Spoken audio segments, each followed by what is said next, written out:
Hey guys, welcome back. Today I'm going to be making elderberry syrup. Fall's here, almost. It's still a little warm, but fall's coming up in winter, and I give this to my girls every day during the fall and the winter, and it really helps their immune system. I know a lot of people say that, and they say, oh, elderberry is great. Now, if you're allergic to any of these ingredients, I would not suggest you make any of this for obvious reasons. But this really helps my girls' immune system. I know when I had the dreaded C virus at the end of 2020, my girls were taking elderberry every single day. Not me, but I got it, and we all lived in really close proximity because everybody was having to stay together, and they didn't get it at all. And it was the really bad one. So I think it's great, and my girls take it every day now. And I usually start a couple weeks before fall, just so they can bump up their immune system, because a lot of colds and stuff are going around. But I'm going to show you all of the ingredients that I have. So here's the ingredients. Now, these are the elderberries that I use. You don't have to use this brand. I actually got this off of Amazon. They have a lot of great different prices and different types. Now, this one is organic, which I prefer to use whenever you're steeping something, but you don't have to. It's not a big deal. But I bought this. I think I paid like $22 for this. And it is a 16-ounce package. Now, I also have some elderberries right here that I vacuum sealed. Now, not this one. See, I just popped that one. This one's not vacuum sealed because I opened it up to dump some more in there earlier. But this one is vacuum sealed. And this is from last year. These two are from last year. I'm going to use this one first since I already opened it up. But I vacuum seal these, and I'm also going to be vacuum sealing not with this lid, but in this, the rest of these berries. But I wanted to show you which berries I get. I mean, I can try to put a link. This is not sponsored. I'm not going to get anything from this. I'm just letting you know what I use. But they do have different types on there. Some bigger bags, better pricing. Just look around. So there's the elderberries. Now, I do have cinnamon sticks. I bought these on clearance, actually, at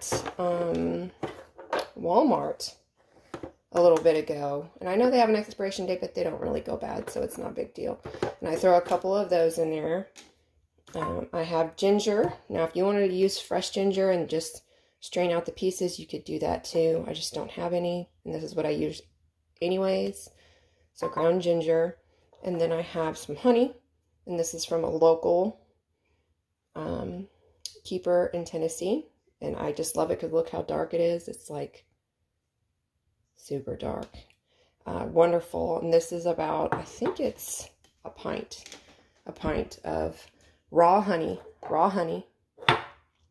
Now, this is one I'm going to test out. You don't have to have these. I've made the elderberry without the vanilla beans, but I have extra vanilla beans from my vanilla extract video, and you can throw whatever you want in there. Some people use rose hips. I don't have rose hips, and I probably won't use rose hips, but some people put rose hips in with their elderberry and let it steep. That's fine too.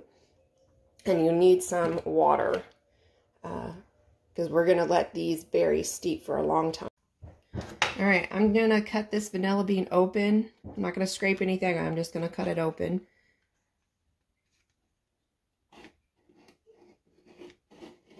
Now, remember, this is a unnecessary step. I'm just throwing it in there to see if we like the taste change or if it does anything. But you're going to need 2 cups of elderberries.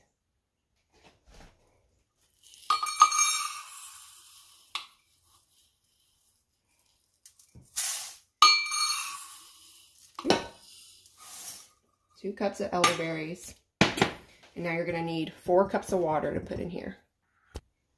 So you need 4 cups of water. Here's 2. 2 more.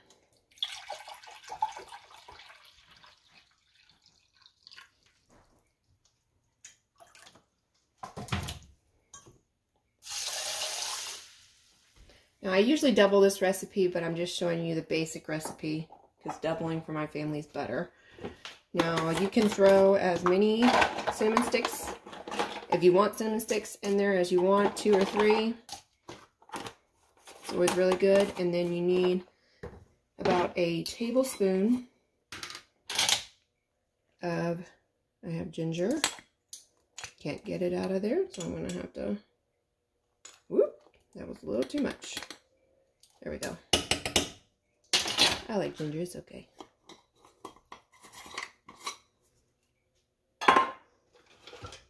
And then you're going to stir it around.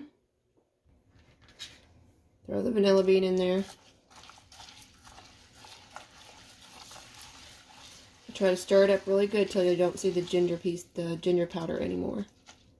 Break up some of the, oh, it smells so good already. I haven't even started it. Now, warning, elderberries, when they're cooked, they don't smell the best. I'm warning you right now, they don't smell the best. I mean, the ginger smells nice and the cinnamon. I'm sure the vanilla will, but the elderberries, they don't. So, warning to the wise, this is not the most pleasant smell. Alright, so that's all stirred in.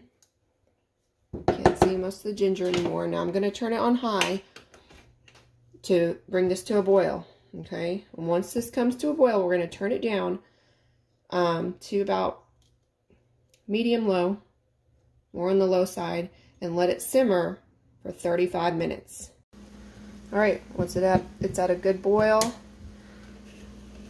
medium-low, to where it's just simmering for 35 minutes after you get it to a boil.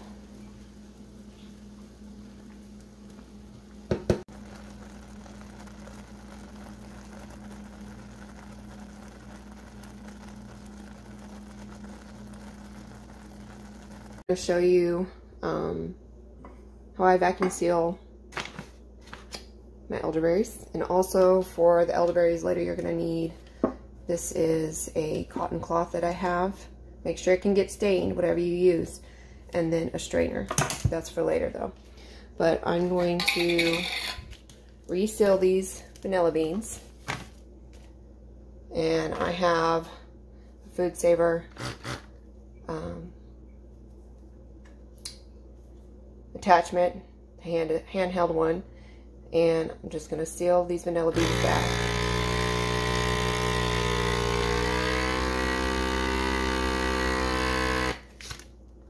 I know these vanilla beans are good and sealed. And now I'm going to do same thing basically, but I have an attachment. I bought this attachment, I think this one at Walmart. And I bought one off of Amazon. I can't remember which one. But once I put the lid on, and this lid is clean, I'm going to vacuum seal it down. So I'm going to start pouring this in here. Alright, so this is clean.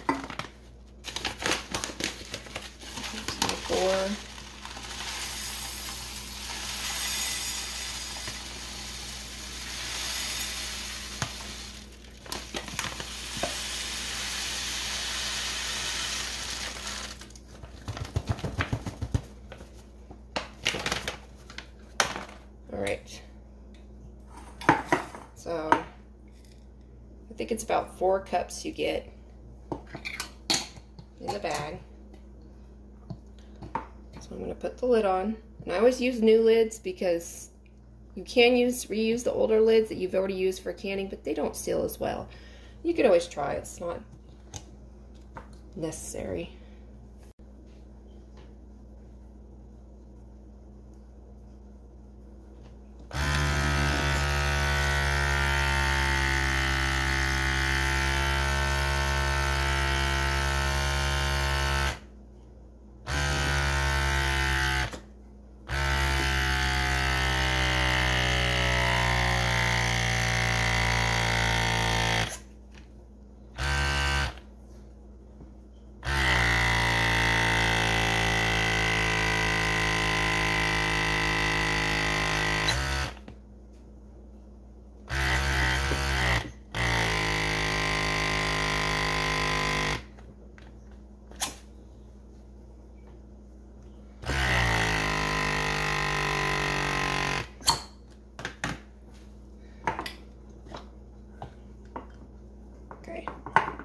It usually pops, but it's on there tight and it's down. It can't pop. So these are vacuum sealed. Now you can put an oxygen absorber in there. I have some of those, but this works just as well. I mean, I could have, because it has such a big space. It's not a big deal. And then I'm going to write on the top when I put these in here. So I'll put today's date, even though I had those for a little while longer. It's not a big deal. Today's date and what they are. Now usually, like I did right here, I usually cut off this part and just tape it. If you want to know the nutrition facts, if you don't, just throw it away. It's not a big deal. But I mean, these are great for food saving and other stuff that I use for rice and stuff, but this is elderberries. Are getting ready to put your elderberry in the bottle. Now I bought these. These were at it's like a warehouse store that had all kinds of glass and stuff. Some really cute jars. Sometimes you can find them Walmart, Target, stuff like that, or on Amazon. They have some really cute bottles. Or you can just put it in a mason jar, whatever you got.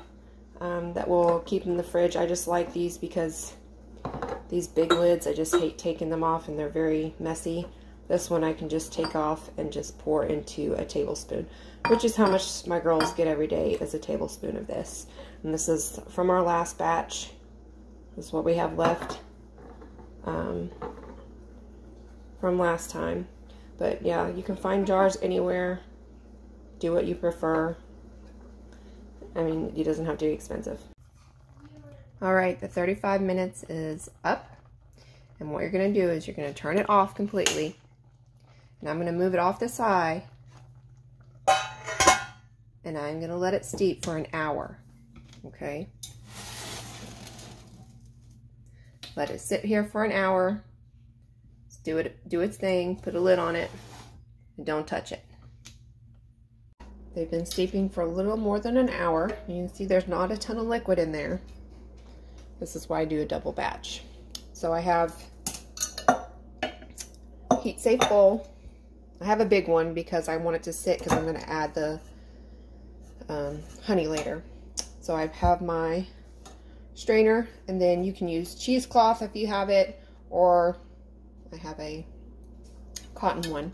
What I'm going to do is I'm going to just slowly pour this in, okay?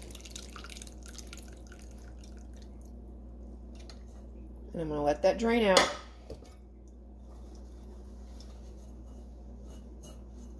And you can move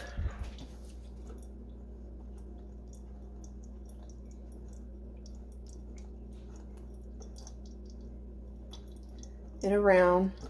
Some of the berries are in there. It gets pretty thick when the berries are in there. And let it drain. See it draining.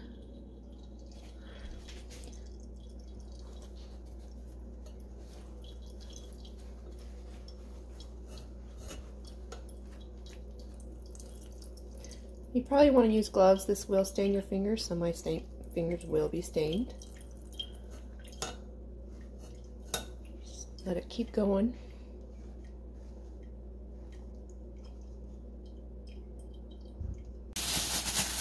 I washed my hands really quick, and I put on some plastic gloves. Now I'm going to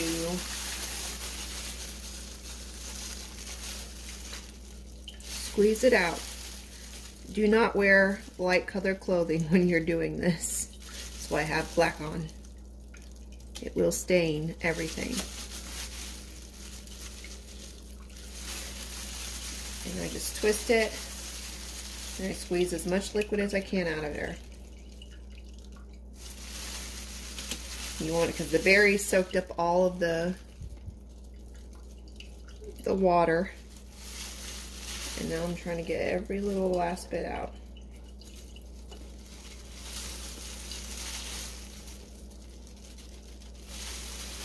Okay. When you open it back up, you can see the berries are left.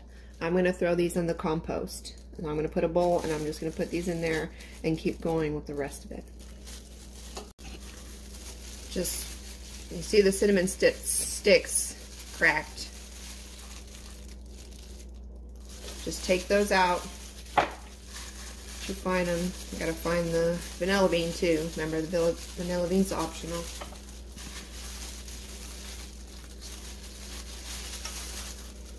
And just take them out. There's the vanilla bean.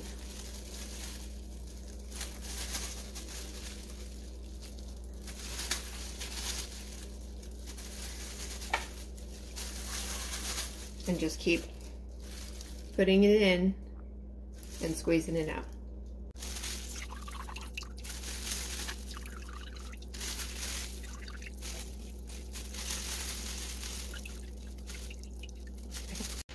All right, you should end up with about 2 cups of elderberry syrup. Now, it should be cool. It's not cold, but it's not hot. It's warm, and that's when what you want to have, because you want to put your honey in so you can stir it around where your honey is not in clumps, and you don't want to put it in when it's really hot because you'll kill all the good stuff in your honey.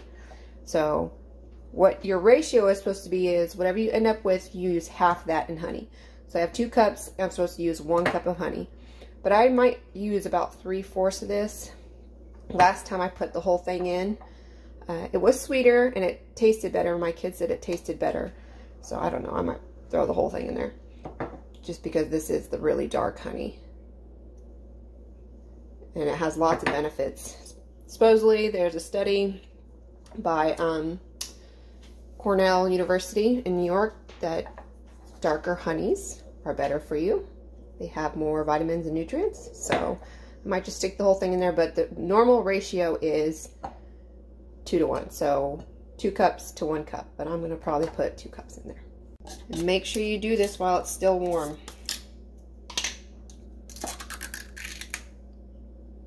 That's pretty honey. And it depends on how sweet you want it to. If you don't want it really sweet, only put in a cup. If you want it sweeter, if it's for your kids, put in 2 cups. And what the heck, just stick it all in. Honey's good for you anyways. I would not suggest giving this to infants under 1 because they're not supposed to have honey until they're over 1 anyways.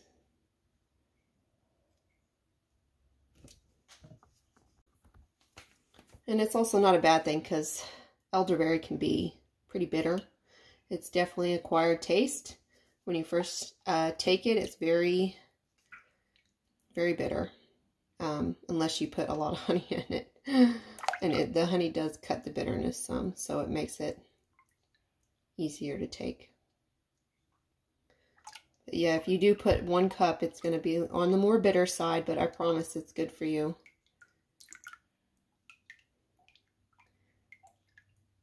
Now, if you wanted this thicker, you could cook it longer to make it much thicker, like a true syrup, but I don't want it that thick. This is very concentrated as it is because we put in 4 cups of water and we only got 2 cups out of it. So make sure you stir in the honey really good. It's going to take a couple minutes. If it's cold, if it's completely cold, it'll take longer, but that's why you want to do it while it's still warm. I'm going to keep stirring this and we're going to put it in this jar. Honey's dissolved. I'm going to put it in the jar. I have a funnel. Woo! Don't go too fast or it'll splatter everywhere.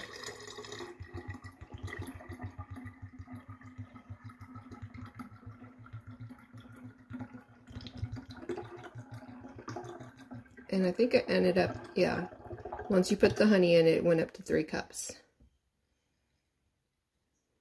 Remember, I usually double this, so I use 2 at a time, but I just did a single one this time.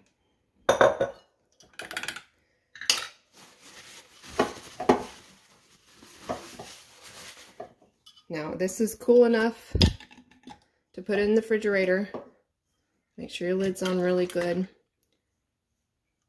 Go ahead and stick it in the fridge. Now, it should stay good in the fridge for about up to 6 months, maybe a little bit longer. I'll put this one downstairs since I already have one going. It is not shelf stable, so do not keep it out. Definitely keep it in the fridge. And then if you want to try just at like a tablespoon, if you feel like that's too much, go down a little bit. But a tablespoon a day is not bad. And if you want to, just double this recipe. And try to use local, like if you can, local honeys and stuff, because it has the beneficial stuff from your area. Alright guys, that's the end for the elderberry syrup. Hope that you guys do make this recipe and boost your immune system. Now, remember, if you want to double it, you can. And remember, don't put in the honey until the very end, when it's not really hot, because you don't want to kill all the good stuff inside the honey. And also store it in the fridge. It's not shelf stable. And once again, if you're allergic to any of this, do not make it, for obvious reasons. But I hope you guys enjoyed this video, and I'll see you guys next time.